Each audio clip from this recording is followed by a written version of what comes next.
તમારો ભાઈ, તમારો દીકરો, તમારો નેતા ચૈતર વસાવા ઉભો છે.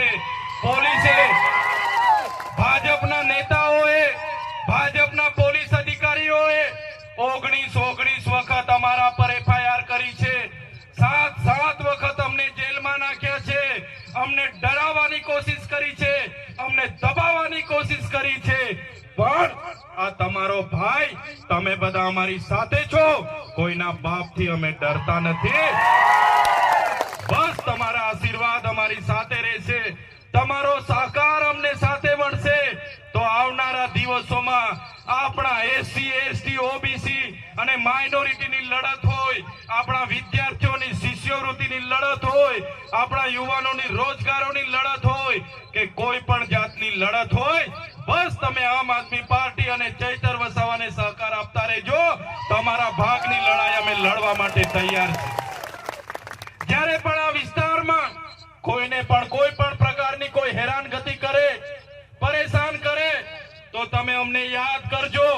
જ્યાં પણ લડવાનું હશે, રોડ પર લડવાનું હશે તો રોડ પર, અને વિધાનસભામાં ઉતરવાનું હશે તો વિધાનસભામાં, અને પોલીસ સામે ઉતરવાનું હશે, એસઆરપી સામે ઉતરવાનું હશે કે આર્મી સામે ઉતરવાનું હશે. આ અમારી ટીમ આગળ રહેશે, પણ પાછળ તમારો બધાનો સહકાર અમને જોઈશે. પહેલી ગોળી અમે ખાઈશું, પહેલો દંડો અમે ખાઈશું, પણ મારા માતા પિતાઓને, મારા વડીલોને, મારા યુવાનોને આવનારા દિવસોમાં બચાવવાનું કામ અમે કરવાના છે. બસ તમારો સહકાર અમને જોઈએ છે. ત્યારે આ વાત કરવા માટે આજે અમે તમારી વચ્ચે આવ્યા છે. આ પંચમહાલની ક્રાંતિકારી ધરતી પર રૂપસિંહ નાયકના વંશજો, બાબલિયા નાયકના વંશજો, અહીંયા રવજી નાયકના વંશજો, જોરિયા પરમેશ્વરના વંશજો, અહીંયા ભાઈજી બારિયાના વંશજો મારી સામે 100 બેઠા છો. ત્યારે આજે જે હાલત આપણી થયેલી છે, આપણો ઇતિહાસ જે દબાવવા માટેનો પ્રયાસો થયા છે, ત્યારે બધાએ એક થવાની જરૂર છે.